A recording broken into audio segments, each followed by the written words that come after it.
Today, let's look at a PowerApps example of an incident reporting app.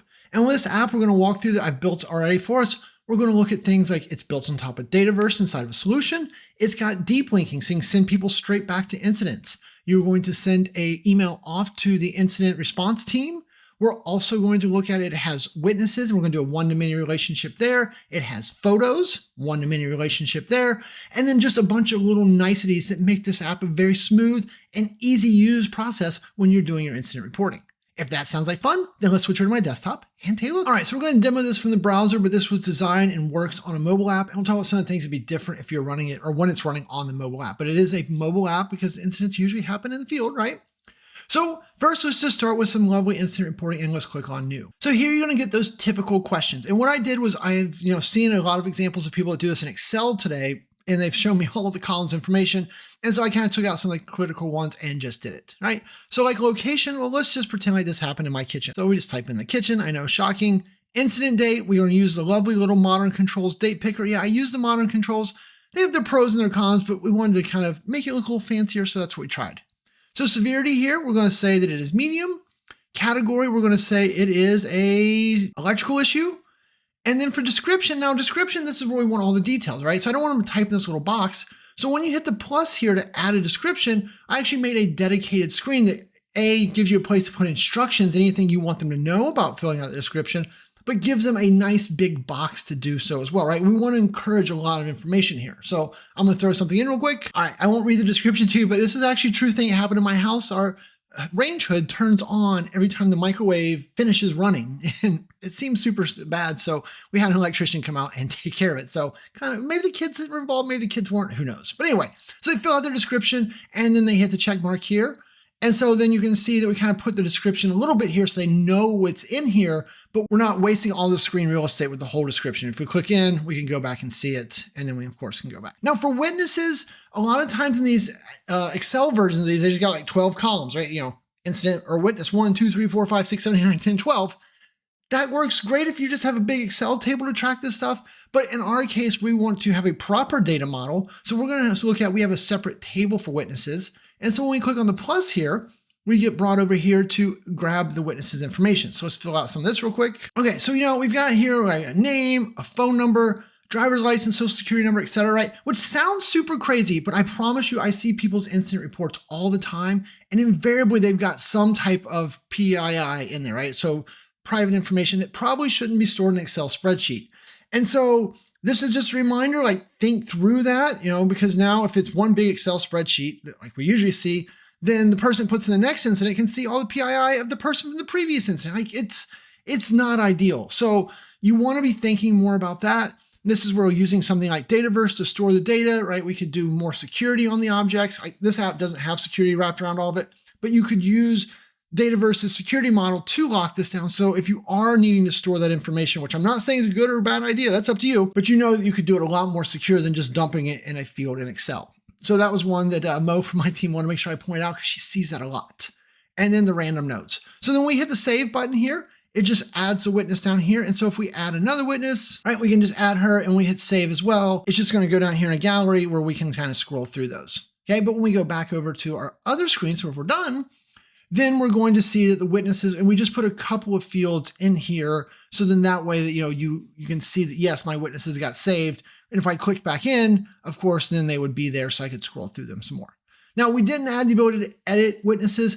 This, truth be told, this is an app that I built between meetings yesterday. So, some of those features, like it's good to think about, all right, how would I make it so I could go in if I got Buddy's phone number wrong, how could I edit it? But right now the app doesn't have that type of level in it. We could definitely add that for you. So if we go down here to photos, it's gonna be a very similar model. I tried to make the app have a very consistent feel.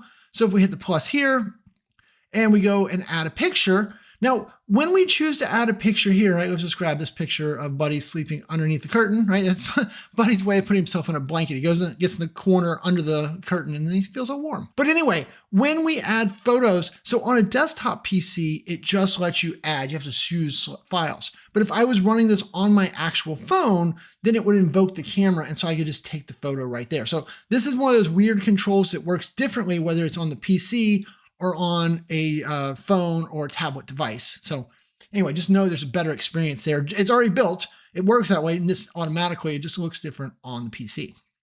So here, I also gave them the ability to expand. So if they want to, zoom in on Buddy's photo, they click this. We get a lovely little pop-up. Looks good. I don't like my little X up here. I probably would make this look nicer, but I got tired of fiddling with it. So it's simple, but it just closes it. And it looks like I added delete twice. So let's just fix that real quick. We'll get rid of this extra delete icon up here. Oh, we'll click delete. All right. So now I just have one delete icon as well. Okay. So that lets us add photos. Let's add a second one just so we know. Here we'll add the box for Mario back there. We'll open. And so now we've got a couple photos. And on this one, I put a little check mark. This check mark takes us back. In reality, I think I would probably go back to this screen and add that check mark at the bottom here. Once again, trying to make sure that all the screens feel as consistent as possible. But right now you can go back from there. Okay. So now we've got all the information gathered. This is everything that we want to know about the incident.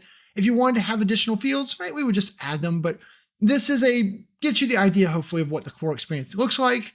And so then when we go to hit submit here, we get a little pop-up spinner because under the hood, right, it's got to save the main incident. It's got to save the child data for the witness. It's got to save the child data for the photos and put all that together. Lovely. So it takes a second. And anytime you want your users to wait, you're going to use some type of pop-up loader there. Okay, so that's the new experience. And then if we go to the existing experience, this shows you all the ones I have done. So here's the one I did earlier this morning. And so if we say view item details here, what you're going to see here is that all the fields are locked. So we're not letting them edit anything. They can still drill in here and see what's going on, but they can't edit or add anyone new. It's just the existing data. And so everything has been pulled in here as you'd suspect. Actually, I need to hide the submit button as well. So to hide that submit button, let's do that real quick. So that submit button is in a big old container down here, right? And so we're just going to change the visible and we're going to say, hey, you're only visible if var edit. So when it's in edit mode, that's how I'm controlling everything. There's a variable, I'll show you that in a minute. And so when that variable is true, then all the editing features light up. When it's not, they disappear. So simple little fix there to make that button go away. Very typical of me, right? When I go to show you guys the app, I always find little things I wish I had done differently. But there you go. So I feel like we're in a good place here. So let's go back over here now. And let's talk a little bit about how I built this so you guys could go and build this yourselves. Also, if you're thinking, well, Shane, how do I manage the incident? How do I, approve it, modify it, work with all that stuff? So the key message there is that that would typically be in a separate app, right? We want one app that is just in everyone's hands for capturing the information as cleanly, as happily as possible. And then most likely we would build a desktop app for behind the scenes, which are safety coordinators, and all of them would use to view incidents, manage incidents, respond to incidents, all of that process. So this app is really just focused on reporting the incident. We have to build another app to handle it.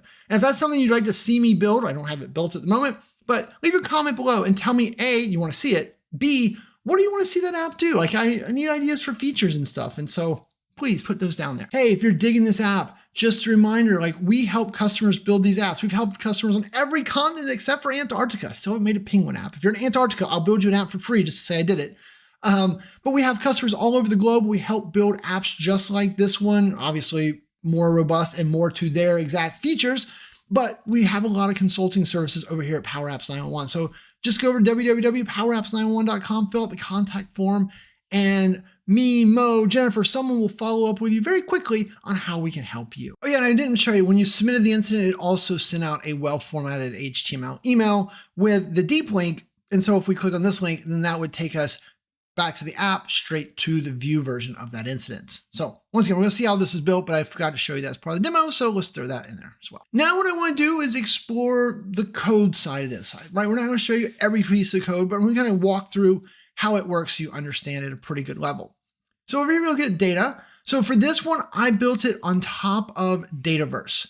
Now, the reason that I built it on top of Dataverse is because I wanted to package it up, right? So everyone who is currently a subscriber over at training at PowerApps911.com to any of the paid courses include the YouTube library, they can have the ability to download this app. So they can get it, it's in a solution, they can pull it in their environment, and it'll just turnkey work, right? Because all the pieces are in the solution. So that's why I did it on Dataverse. In reality, I've seen this built on Dataverse, I've seen it built on SQL, I've seen it built on SharePoint, I've even seen people use Excel as a backend. Don't do that. But you definitely have a lot of options on what you use for data sources here, okay? So that's it. I got 3 different tables here. The mains table This is where we're capturing the location, the severity, who submitted it, all of that key information. Then witnesses, that's where we're putting the child data in. So that's all the different witnesses. And then what we've done there is each witness has a lookup, right? So if we just kind of look here and say edit data, each lookup is tied to the incident record, so it knows what incident it belongs to. Okay, so that's how I set up my model, right? We've got the main table, and then all of the child tables, right, have a many to one relationship to the main table. So then that way that we can connect the dots back together.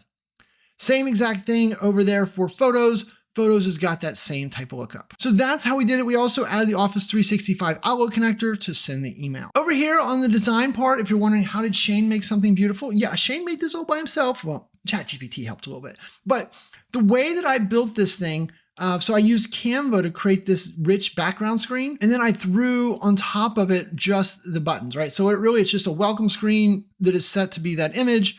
And then I've got my two buttons that are set to be circles.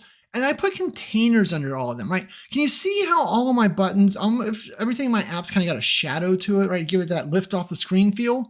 So, buttons can't do shadows themselves. So I just grabbed and put a container. All right, let's pull this container out from underneath it, right? That container is underneath the button. So you never interact with it, but see how its shadow kind of bleeds out? So when we put it underneath, dragging containers is really hard. But when we put it underneath there, that's what makes my button have that shadow effect. Ooh, yeah, I thought of that all myself. I'm so smart. I'm not. Anyway, so that's how that works. So when we hit the new button, all we're going to do there is we're going to clear out our data, right? So we collect witnesses and collection photos. So do two different collections. And each one of those, we're going to have to populate when we add those. So we want to make sure they're clear when you're doing a new record. And then we set var record to be a blank record. So the reason that we do that is so that when we get over there, all those fields are tied to var record. That's how they know how to display the existing data. When we use that same screen for the existing data, we want them all to be blank. So that's how we're doing that. We set our little var edit variable to true, and then we navigate, okay? So nothing complicated there, just a bunch of little things happening when you press the new button.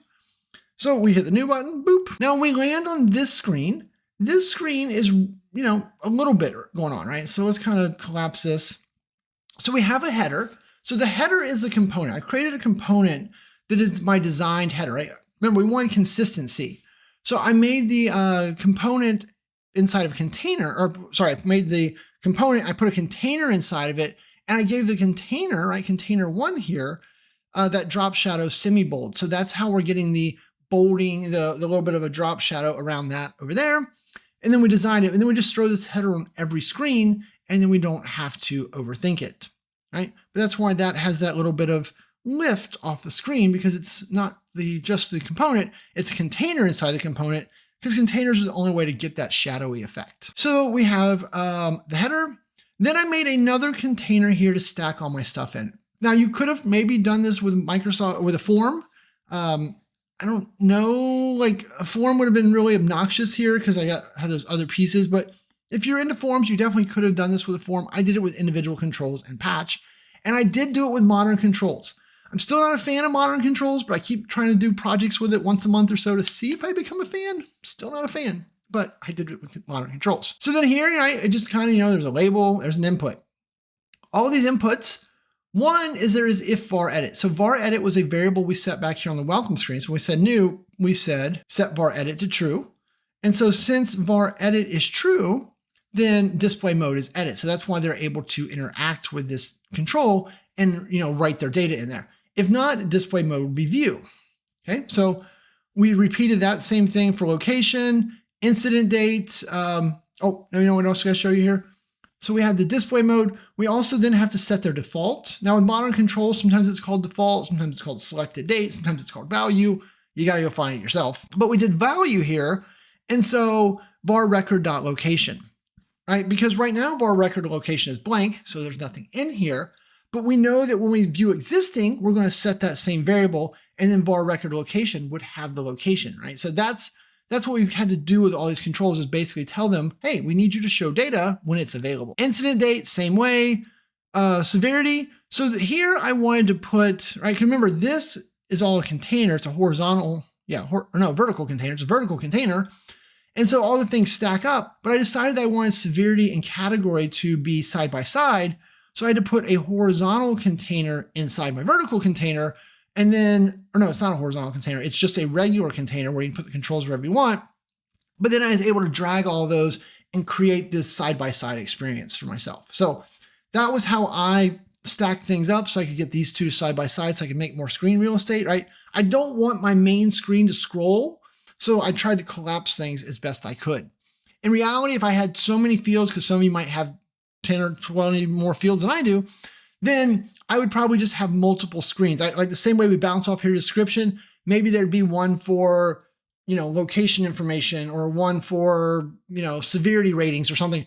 And so you would just pop out to separate screens to grab additional information. Like you don't want this to be one giant screen where they got to scroll forever. That seems really overwhelming to your users. You want one tight screen. If you have to send them somewhere else to do some information, great. Mentally, that doesn't seem as hard as filling out a big, long, scrolly box. Okay, so that's how those two come in. Description. So description, right? So the description label here, let's go back, is normal. And then we did another container because I wanted to put my input and the icon side by side.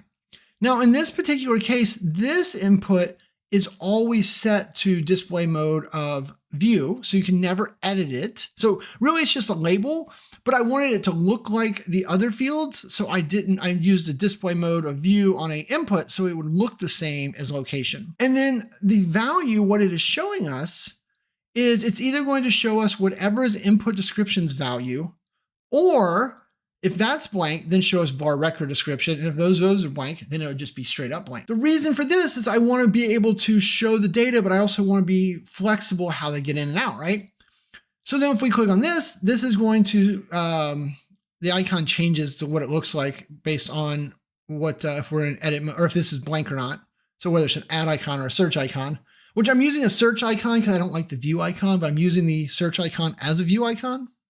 What I chose, right? And if we look at on select to this control, it navigates to a different screen, incident description. So if we hold down Alt and press the button, boop. So incident description over here is just a label to show some info, and then just a simple, same if var edit type of thing, but it's just a text input. So it's nothing special. And this, all it does is takes us back to the previous screen. It doesn't save anything really. It just, lets them put stuff in here and it updates. So we'll click that. We'll go back over here. So that's description, witness, just a label. Then what we've got here, I wish it would auto scroll to wherever I'm at. There we go. So then this is a horizontal gallery. And inside that gallery, that's where we're seeing the plus button, the phone value and the phone, or the name, right? So that's the name and the phone of the witness you added. And it's pulling its data from Cole Witness. So the next screen you're going to see populates Cole Witness. Now this is another one of those little tricks here. So we're using the table function. The table function lets you combine or merge two tables on the fly. So I'm saying, hey, take whatever's in Cole Witness and then add another row with a column of show button to true. And so if you look here, my little plus, it is only visible if this item show button is true. So that's how I put the plus button at the end of the gallery, right? When we add one, let's just go over here and add one real quick, right? We don't even really have to fill out anything. I'm going to say save. When we go back, so now there is two records in this collection, right? We can click on right here to see it. So the first record is the record I just created, right? With that gobbledygook I just typed in. And the second one is show button is true. And so then that's how this little plus stays at the bottom or the end of your gallery. Yeah, right? And I'm showing you guys all types of my little fancy little tiny tricks, but make a better design. So then obviously the little plus, when you say on select, it just takes us to that navigate screen or that witness screen. So let's go look at the witness screen. Super simple. These are all just controls with that same edit mode functionality. And when you do a save, it is going to do two things, right? It's going to make a spinner run, right? That's the loading spinner. So in case it takes a long time for some reason, they can't click away. We're going to add to the collection Cole Witnesses, and we're just filling in the blanks here to create that row of the witness information to put it in the collection so we can show it on their screen.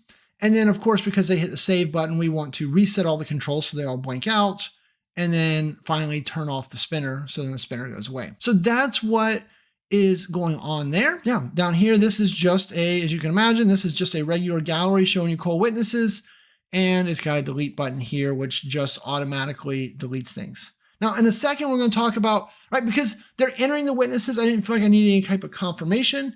But in a minute, we'll see that if you delete a submitted incident, you do have to go through a confirmation. But this one just out of the collection, type it all back in again if you hit the wrong delete button. I'm sorry, but you could change that. So that's witnesses, photos, very similar. Everything's exactly the same. The big difference here is that when we click on this is a add picture control, right? So this is the media add picture control. I deleted the default image that comes with it. But when you click on this, same type of thing. We're going to show a spinner. We're going to put into a collection called cold photos all of the values. So self.file name, so that's the name of the file you just uploaded. Self.media, which is the image that they just attached. We're going to reset self, so it's back to blank. And then I guess here, let's put that on, that should be on a separate line. It does, right? PowerApps doesn't care if it's on a separate line. I just like to make it easier to read. And then update context var show spinner to false, right? So that's why when we click this, we pick this picture of these puzzles and then it just goes there. And it's happening so fast, the spinner's not even showing. But if for some reason the save took a really long time, the spinner would stop them from clicking until it showed up. So then we had the little plus here that shows this. So when you click on that, it sets a variable that shows a container called container photo. Right, so visible is when var show image is true. And so there is the icon for setting var show image back to false, so closing it. And then here we have an image control.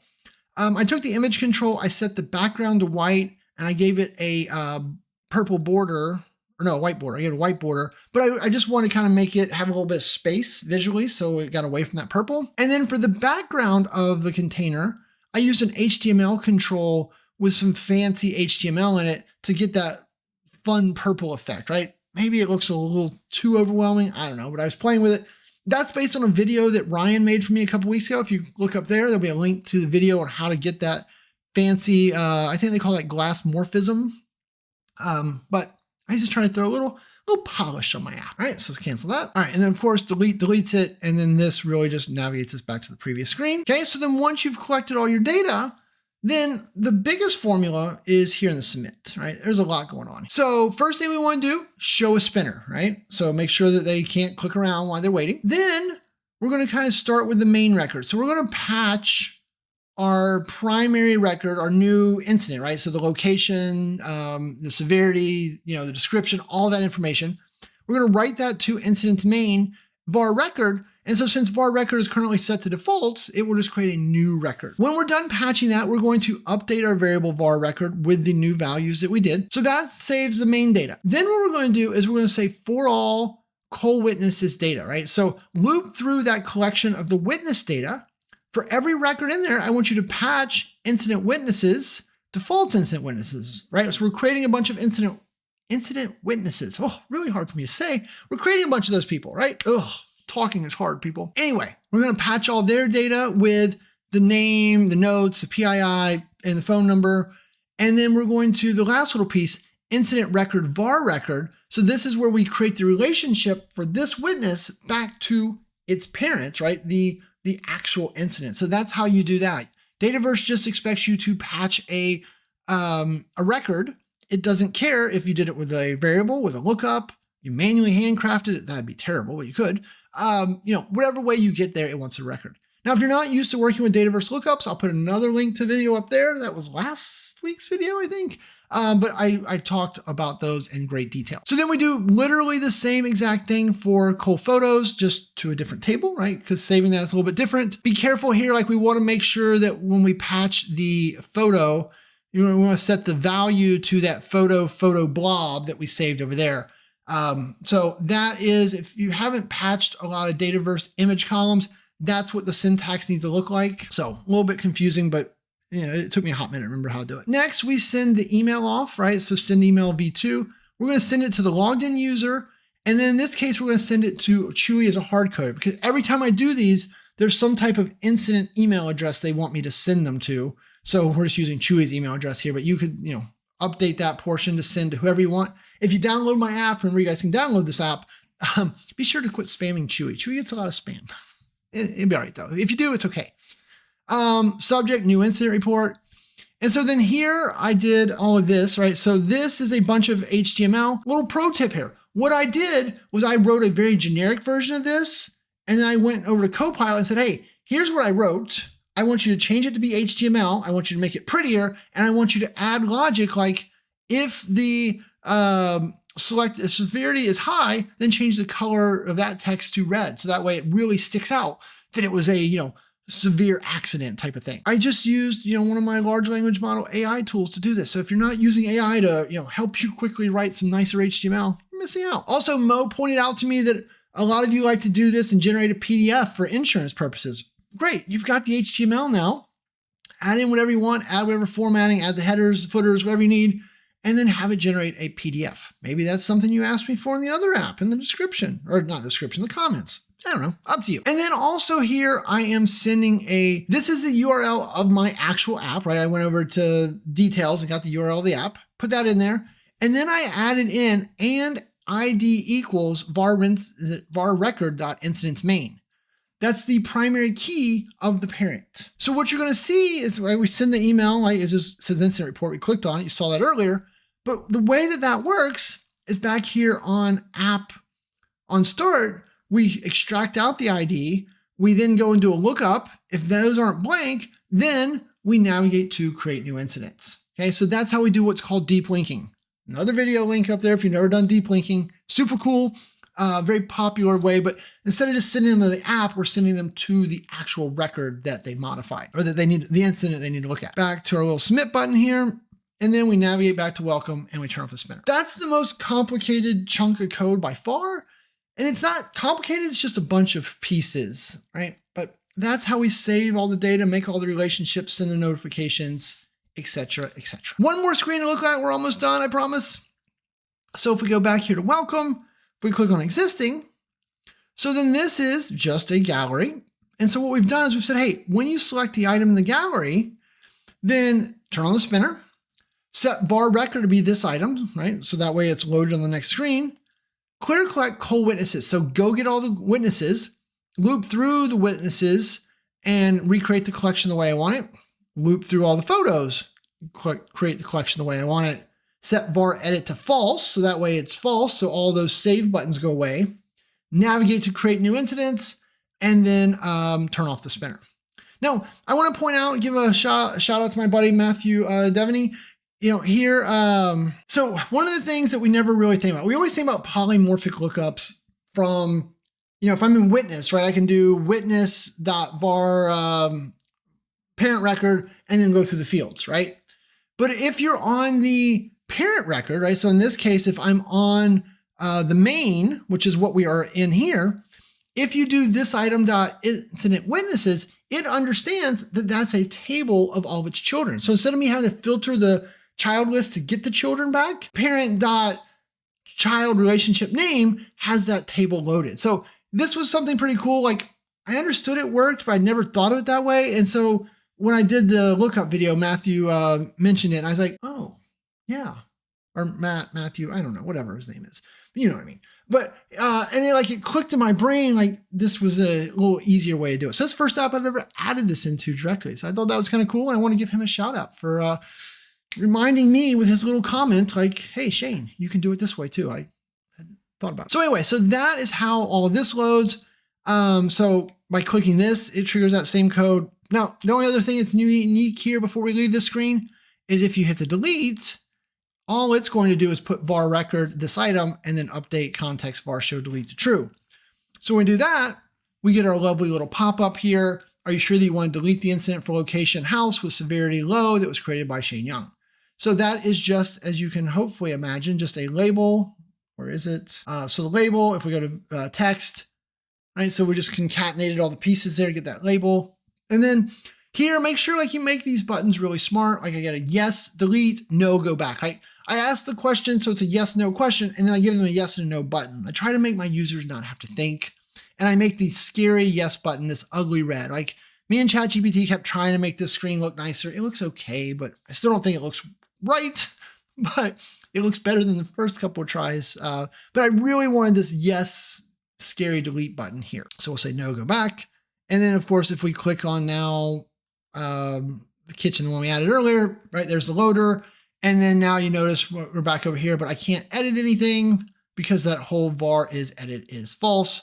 All these icons are just view icons or search icons that I'm using as view. And if we try to go and like modify photos, like the whole add interface is gone. There you go, my friends. That is what I've got, right? A lovely little incident reporting PowerApps example built on top of Dataverse. Doesn't have to be on Dataverse, but I made it on Dataverse so you could download it if you want. So if you got questions, comments, ideas, you want that other app, like put them down below. That's how I figured out what to do.